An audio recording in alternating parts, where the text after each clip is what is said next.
Hi Year 4, hope you're all okay and had a really good half term. This is a video to go through your writing for this week's learning. So this week you're going to write a story from another character's perspective. So you need to include first person because you're writing in character. You're going to include speech, Alan Pete's 2 adjective pair sentence and parenthesis. But I will go into each of those in a bit more detail in a minute. So as I said, you are writing a story. So you're going to watch this video. It's called Catch It. It's about a group of meerkats, and your story is going to be as one of the main meerkats and what happens to him. Okay, so that's the main idea of what you'll be writing about.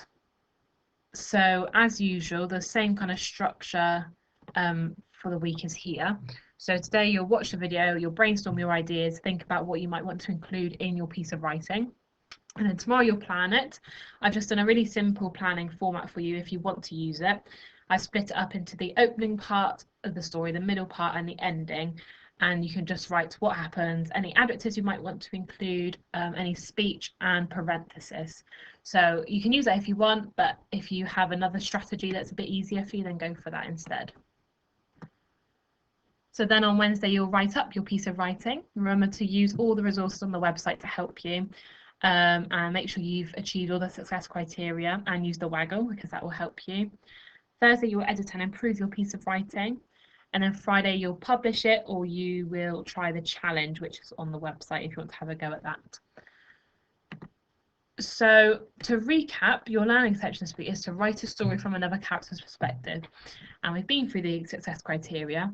So now we're going to go through each one in a bit more depth. I haven't gone into explain what first person is because we've used that quite a lot. First person is where you say, I did this, I did that. So you're writing in character as one of the main meerkats. So let's start with speech then. So I've just put some top tips to remember to do when you're writing a speech. So remember to use your inverted commas, so that's your 66 and your 99, and then make sure you start a new line for a new speaker. Put all your punctuation inside the commas, so like an exclamation mark, comma, full stop, that needs to be inside the inverted commas. And you need to write who said it and how they said it.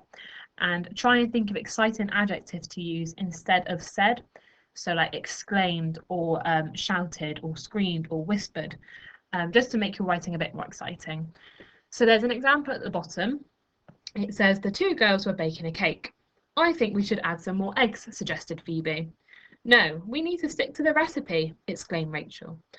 So let's check I've used all the top tips. So the first one, remember to use inverted commas. You can see I've used my inverted commas here on both sets of speech, so I've done that. Have I started a new line for a new speaker? Well, yes, I have, because it says suggested Phoebe, and then rather going straight into what Rachel says, I've started a new line for what Rachel has to say. Put all punctuation inside the commas. I have done that, so you can see here my comma is just before the inverted comma, so it's inside it, and the exclamation mark here is inside it as well. So think of it like you've got to package it all in, so it's like a present, and you've got to put all the punctuation inside the inverted commas. You've got to pack it all in together. And then you've got to write who said it and how they said it. So it says, suggested Phoebe, exclaimed Rachel. So I didn't use said because I personally find said a bit boring, as a few of you know. So I try to think of better adjectives to use instead of said. So it'd be really good if you could come up with some good adjectives to use in your piece of writing as well. So let's move on to Alan Pete's 2 adjective pair sentence. Now all that is two paired sentences begin with 2 pairs of related adjectives. So let's look at the examples. It says exhausted and worried, cold and hungry. They did not know how much further they had to go. So the 2 pairs of adjectives are exhausted and worried, so that's 1 pair of adjectives, and cold and hungry. So it's just a sentence which starts with 2 pairs of adjectives with a comma in the middle. The next one says, excited and elated, delighted and thrilled, I sat down to watch my favourite film. So again, you can see the sentence starts with 2 adjectives together which are related. Obviously, the adjectives need to be linked or else the sentence won't make sense. Delighted and thrilled, there's another pair of adjectives, and then it carries on with the rest of the sentence. So, can you think of your own two adjective pair sentence? You might want to pause the video, have a think of your own. So hopefully you gave that a go. Let's move on now to parentheses. Now we have looked at this in school. It was quite a long time ago though, so that's why I thought I'd recap it as well. So parentheses adds a bit of extra information to a sentence or a paragraph, but the sentence should still make sense without your parentheses. And you can use brackets, dashes, or commas. So there are some examples down here. I'll read the first one. The case was worn and very full, and its strap struggled to keep in its contents. So the parenthesis is this bit here where it says and very full, and you can see these dashes on either side. So those could be brackets or they could be commas, but there are dashes in this one just to show that you can use different pieces of punctuation for the sentence. And as you can see, you can easily take the parenthesis out and the sentence would still make sense. The case was worn and its strap struggled to keep in its contents. So you've got to make sure that the parenthesis can come out of the sentence and it should still make sense. So let's have a look at the next one. James, who was terrified of heights, was taking part in a charity skydive at the weekend. So again, with this one, is use brackets for the parenthesis, but if we took it out, it would say James was taking part in a charity skydive at the weekend. So it still makes sense. All it's doing is adding a bit more information in the sentence, and that's all it is. Okay, we have looked at it before. I think we refer to it in school as a jam sandwich. So you have your bread, which is the first part of your sentence and the second part of your sentence, and the jam is your parenthesis. So that's what goes in the middle of your sentence inside either commas, dashes, or brackets. Okay, I don't know if that analogy will work for you, but it does for me. So there you go. So now, can you think of your own sentences using parentheses? So pause the video, have a think, see if you can use parentheses yourselves. So now we've been through the success criteria.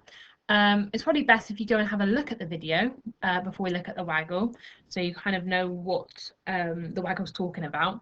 So on the website, go and have a look at the video. It's called Catch It, and it's about a group of meerkats. So pause this video, go take a look at that, and then come back and we'll look at the Waggle. So hopefully you've been able to have a look at the video. So this is the Waggle which I have written for the video. So I'll read it out and then we'll dissect it and go through it. So, one beaming hot, dry day, I popped my head out of our hole to look at the tree in the distance. My brothers and sisters, who were sleeping peacefully, woke up and swiftly popped out their heads too, to look in the same direction. Thrilled and excited, delighted and elated, the fruit finally looked ripe. So after reading that through, actually, I think I need to change this sentence because it doesn't quite make sense. So this is like you can do when you read through yours, you spot mistakes. So silly Miss Flukes didn't spot this mistake before when I read it through, so it's good to read it through a few times. So thrilled and excited, delighted and elated, I looked at the fruit which finally looked ripe. Okay, so that makes more sense because obviously you're describing how the character feels, so you need to write about the character in the sentence. So I looked at the fruit which was finally ripe. There we go. So as you can see, even I make mistakes, so it's fine if you make mistakes as well. Just make sure you keep reading through your work. So I'll carry on. Do you think it's ready? I asked. Let's look, answered Bill. We ran quickly over to see the tree, which was towering over us, and flew up it as fast as our little legs could carry us. I got there first, of course. I stroked it and smelt it. The fruit was bright red, magnificent, and smelt fragrant. It's almost ready, I exclaimed to the others. Let me try, shouted my brother. One by one they all sniffed it and agreed. We stood underneath it, waiting and swaying, mesmerized by the amazing, splendid sight, wishing it would fall. Suddenly, we heard a loud, eerie, screeching sound. Oh no, Bill cried. It's the nasty vulture. Hide, I screamed. We all scattered into the nearest tiny sandy holes. The eagle, who had also been eyeing up the delicious-looking fruit, perched on a shaky, gnarled branch and reached down for the fruit. Quickly and abruptly, suddenly and hastily, he had snatched it and was flying off of it in his sharp, curved talons. We chased at him as fast as we could. I managed to catch up and I grabbed onto the fruit in its claws. Scared and terrified, afraid and fearful, I looked down to see myself rapidly leaving the ground below. Before I knew it, my sister, who is very strong, was grabbing onto my feet to pull me down. However, this didn't seem to work as the vulture's strong, powerful wings were fiercely flapping in the sky. Don't let go! Screamed Bill as we were flying towards the clear blue sky, going higher and higher. So that's my Waggle. You can see I've highlighted all the speech in green, the two add pair sentences in blue, and parentheses in red. So I've included quite a bit of speech and about 3 sentences using parentheses and 3 to add pair sentences. So don't worry too much about making sure every sentence has one of them in, because I rather see you take time and effort with it and just include a few than it not being very good and including loads and loads. And you can also see that I haven't actually written about the whole video. If you want to just pick part of the video to write about, that's also fine. It's up to you, whatever you find easiest. So yeah, I hope this helps. The Waggle will be on the website as well. Remember to think about what happened in the video, what you actually want to write about, how the character might feel, how you can describe how he's feeling using your to add pair sentence, what the characters might say to each other because you need to include some speech, and which sentences you might include parentheses in. So as you can see, I've included dashes, commas, and brackets for my parentheses. So you could have a go at using all 3 as well.